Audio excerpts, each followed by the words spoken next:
चलिए स्टार्ट करते हैं। यह वीडियो हम लोग का संसदीय व्यवस्था पार्लियामेंट्री सिस्टम से रिलेटेड होगा। इस टॉपिक को हम लोग 4 पार्ट में पढ़ेंगे। कौन कौन से पार्ट होंगे? देखिए, पहले पार्ट में हम लोग इंट्रोडक्शन देखेंगे, संसदीय व्यवस्था होती क्या है, ठीक है ना।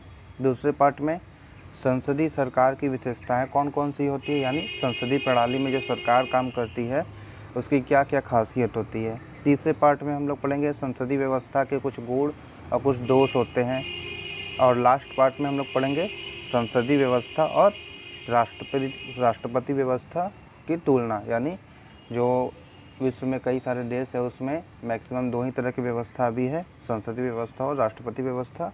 इसको अध्यक्षीय व्यवस्था भी कहते हैं। तो इन दोनों के बीच क्या तुलनाएं होती हैं, क्या कंपैरिजन है, उसको देखेंगे लास्ट पार्ट में। आज हम लोग का पहला पार्ट है इंट्रोडक्शन, यानी संसदीय व्यवस्था होती क्या है। तो आइए शुरू करते हैं। देखिए, ये हम लोग का पहला पार्ट है संसदीय व्यवस्था के बारे में इंट्रोडक्शन का। तो देखिए, संसदीय प्रणाली होती क्या है, इसको हम लोग जानना है पहले पार्ट में। तो देखिए, सबसे पहले विश्व में 2 प्रकार के लोकतंत्र होते हैं, ठीक है ना। देश में जो शासन होता है अलग अलग तरीक़ों से विश्व में 2 तरह के होते हैं फ़िलहाल। एक होता है संसदीय व्यवस्था के तहत लोकतंत्र होता है और दूसरा राष्ट्रपति व्यवस्था के तहत। एग्जाम्पल में देख लीजिए, भारत में क्या है, संसदीय व्यवस्था, लेकिन संसदीय व्यवस्था में होता क्या है उसके ही बारे में तो जानना है। देखिए, संसद होती क्या है संसदीय व्यवस्था में। संसद देश का कानून बनाने वाली सर्वोच्च संस्था होती है, यानी देश कैसे चलेगा उसके संबंध में कानून बनाने के लिए जो सर्वोच्च संस्था है वो है, उसको बोलते हैं सर्वोच्च विधायी संस्था। विधायी मतलब जो विधियों का निर्माण करती हो, ठीक है, जहाँ पे विधि के संबंध में आपके बातचीत हो, ऐसी संस्था है। तो संसद किसी देश के विधान कानून बनाने वाली सर्वोच्च संस्था है, ठीक है। अब क्या है, कानून तो बन गया लेकिन उसका पालन करवाने के लिए, उसके बेस पर देश में शासन करने के लिए भी कोई व्यवस्था होनी चाहिए, ठीक है। तो उसके लिए होती है कार्यपालिका, सरकार, ठीक है ना।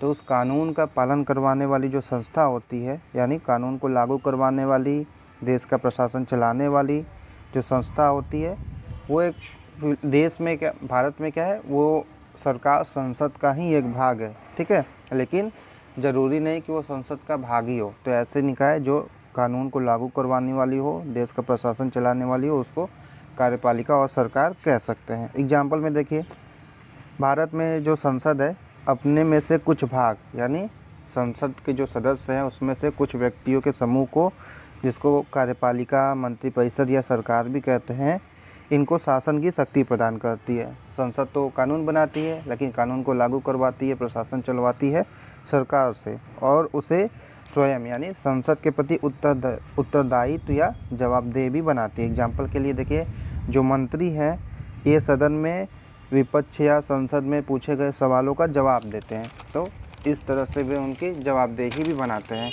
अगर सरकार न बने तो देखिए, संसद तो मेन आपकी संस्था है शासन चलाने वाली, तो अगर संसद में बहुत से जनप्रतिनिधियों यानी नेताओं से मिलकर बना होता है, ठीक है, जो पॉसिबल नहीं कि किसी एक सब्जेक्ट में डिसीजन लेने के लिए सभी के मत का यूज किया जाए, जिससे बहुत देरी होगा किसी डिसीजन को लेने में।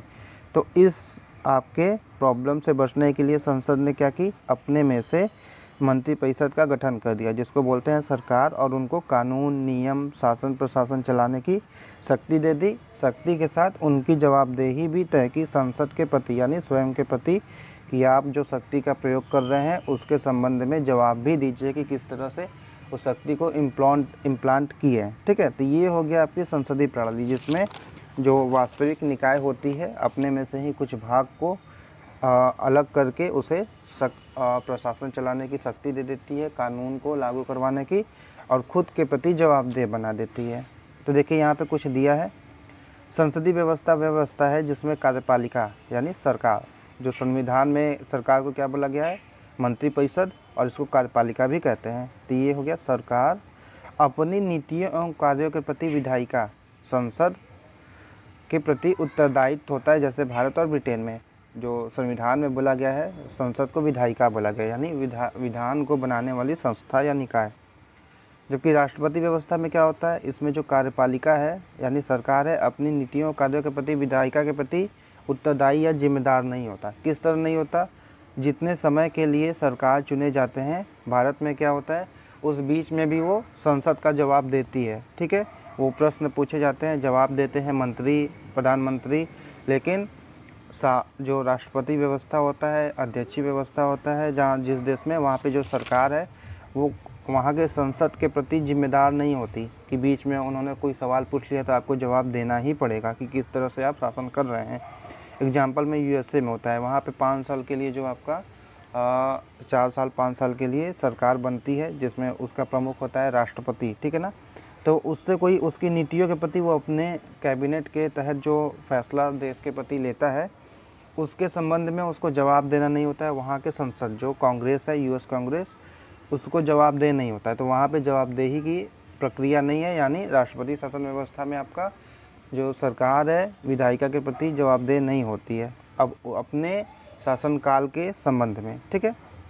संसदीय व्यवस्था को कैबिनेट सरकार, उत्तरदायित्व सरकार, सरकार का वेस्टमिंस्टर स्वरूप भी कहते हैं। ये अलग अलग नाम उपनाम है जो उनको एज ए कहा जाता है। क्यों कहा जाता है? देखिए, कैबिनेट होती क्या है।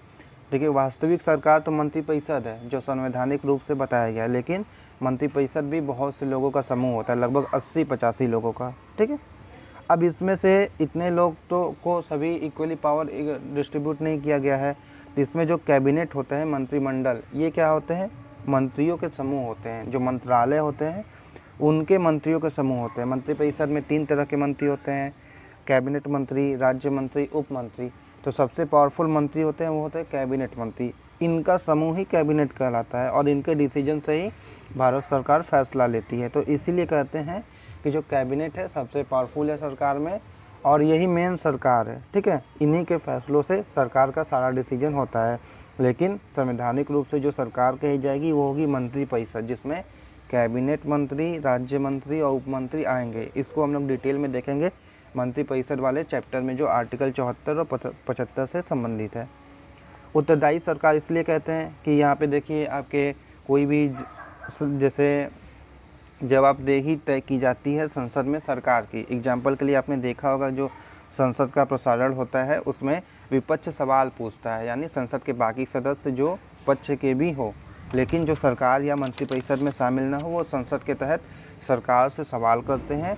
उसमें तारांकित प्रश्न, अतारांकित प्रश्न और अतारांकित प्रश्न इस तरह से कैटेगराइज करके सवाल पूछे जाते हैं और सरकार में जो शामिल व्यक्ति हैं, जो मंत्री हैं, वो उनका जवाब देते हैं। तो ये हो गया जवाबदेही, यानी सरकार की जवाबदेही संसद के प्रति तय की गई है। इसी को कहते हैं जवाबदेह सरकार या उत्तरदायी सरकार, ठीक है ना। शक्ति प्रदान की गई है तो उसका उत्तरदायित्व भी लिया गया है सरकार से। सरकार का वेस्टमिंस्टर स्वरूप किस लिए कहते हैं? देखिए, वेस्टमिंस्टर क्या है? एक पैलेस है, ठीक है ना। जो ब्रिटिश संसद जहाँ पे चलती है वो है पैलेस ऑफ वेस्टमिंस्टर। और आइए देखते हैं अगले पेज में। देखिए, संसदीय व्यवस्था को कैबिनेट व्यवस्था कहा जाता है क्योंकि इसमें शक्ति का केंद्र बिंदु कैबिनेट है। बता ही दिए कैबिनेट, इसको सुपर इसके अंदर भी एक होता है सुपर कैबिनेट होता है, ठीक है ना। लेकिन वास्तविक शक्ति कैबिनेट के तहत है संवैधानिक रूप से। इसे उत्तरदायी सरकार इसलिए कहते हैं क्योंकि कैबिनेट संसद के प्रति उत्तरदायी है, जवाब देती है, ठीक है ना। विश्व में सर्वप्रथम संसदीय व्यवस्था ब्रिटेन में है, यानी जो विश्व में किसी भी देश में संसदीय व्यवस्था सबसे पहले कहाँ पे आपका आया? धीरे धीरे वो ब्रिटेन में आया। तो जो सबसे पहले आया वो फ़िलहाल अभी सबसे ओल्ड भी संसदीय व्यवस्था होगा, तो ब्रिटेन की संसदीय व्यवस्था सबसे पुरानी है, ठीक है।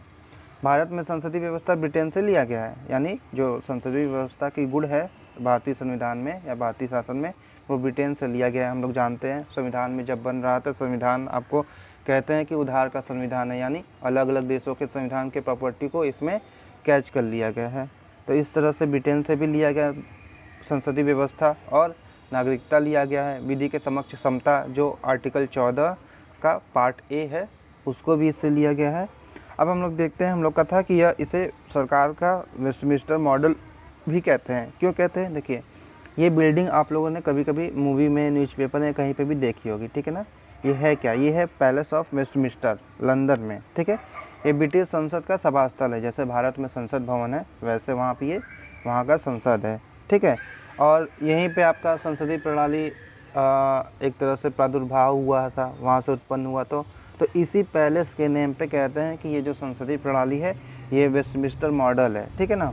तो इसी वे से बस इसको कहा जाता है वेस्टमिंस्टर मॉडल, और कुछ नहीं है संसदीय व्यवस्थाएं। ठीक है, तो देखिए इस इंट्रोडक्शन वाले पार्ट में इतना ही था कि संसदीय व्यवस्था होती क्या है। हम लोगों ने जाना कि संसदीय व्यवस्था आपका ऐसा सिस्टम है जिसमें जो वास्तविक निकाय होती है देश को कानून बनाने वाली, वो अपने में से कुछ भाग को कानून को लागू करवाने, प्रशासन को चलाने की शक्ति देती है और उसे अपने प्रति जवाबदेह भी बनाती है। ये व्यवस्था होती है संसदीय व्यवस्था। जैसे भारत में है संसद, अपना जो वास्तविक प्रशासक है देश का, वो अपने में से कुछ पार्ट यानी मंत्रिपरिषद को शक्ति प्रदान करती है देश को चलाने की और उसे अपने प्रति जवाबदेह बनाती है। तो ये व्यवस्था होती है संसदीय व्यवस्था। अध्यक्षीय व्यवस्था या राष्ट्रपति व्यवस्था में क्या होती है कि जो पर्सन होते हैं सरकार चलाने वाले, उसको जनता डायरेक्ट चुनती है जैसे यूएसए में, और वो संसद या जो वहाँ का विधायिका है उसके प्रति जिम्मेदार नहीं होता है, जवाबदेह नहीं होता है 5 साल या फिर जितने साल के लिए वहाँ पे कार्यपालिका सरकार चुनी जाती है। तो ये अंतर होता है, इसको हम लोग बाद वाले चैप्टर में देखेंगे। देखिए डिफिनीशन या फिर क्लैरिफाई होगा आपका, जब उसके बारे में और देखेंगे हम लोग, उसके विशेषता क्या होती है, उसके गुण क्या होंगे। ठीक है, तब जो पहले इंट्रोडक्शन पार्ट में वर्ड यूज किया गया है उसके बारे में और क्लैरिफाई आएगा। तो इस वीडियो में बस इतना ही। अगले पार्ट में हम लोग देखेंगे संसदीय व्यवस्था, संसदीय सरकार की विशेषताएं, यानी संसदीय प्रणाली में जो सरकार होती है उसकी क्या क्या विशेषताएं होती है। तो चलिए इस वीडियो में बस इतना ही। Thank you so much.